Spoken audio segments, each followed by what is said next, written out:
അല്ല, ആരാണിത്? ജോസഫോ? എന്താ ജോസഫ് ഈ ബൈക്കൊക്കെ?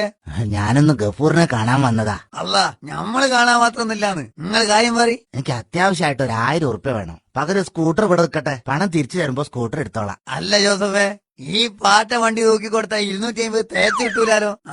എന്തായാലും സ്കൂട്ടറാണല്ലോ, ഞമ്മളേറ്റ് 1000. തിരക്കൊന്നുമില്ലട്ടോ, സാവധാനം തന്നാ മതി.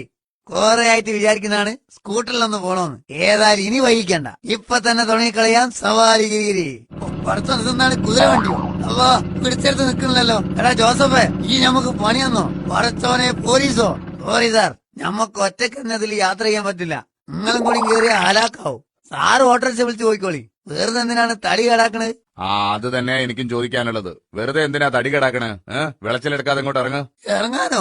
അത് ശരി, അപ്പൊ നമ്മളെ പരിചയപ്പെടാൻ വിളിച്ചാണല്ലേ. നമ്മള് കപൂർ, കുണ്ണുങ്ങൾ സ്വദേശം. നിങ്ങളെ പേരെന്താണ്? ഹെൽമെറ്റ്. ഹെൽമെറ്റോ? Hello helmet. സോറി, നമ്മൾ കണ്ടില്ല. നിങ്ങൾ വണ്ടി തന്നെ നല്ലോണം നോക്കി. കളിയാക്കുന്നോടാ റാസ്കൽ. ഹെൽമെറ്റ് ഇല്ലാതെയാണോ സ്കൂട്ടർ ഓടിക്കുന്നത്? പഴച്ചോനെ, നിന്റെ സാറേ, ആറാം പറഞ്ഞ ജോസഫ് സ്കൂട്ടർ മാത്രമേ തന്നുള്ളൂ, ഹെൽമെറ്റ് തന്നില്ല. 2 ഓപ്ഷൻ ഉണ്ട്. 500 രൂപ ഫൈൻ വേണോ അതോ 2 ദിവസം തടവ് വേണോ? അത് ശരി, ഇത്രേ ഉള്ളൂ. പേടിപ്പിച്ച് കളഞ്ഞല്ലോ. ഞമ്മക്ക് 500 രൂപ തന്നാ മതി സാറേ, ഞമ്മള് കാപ്പി.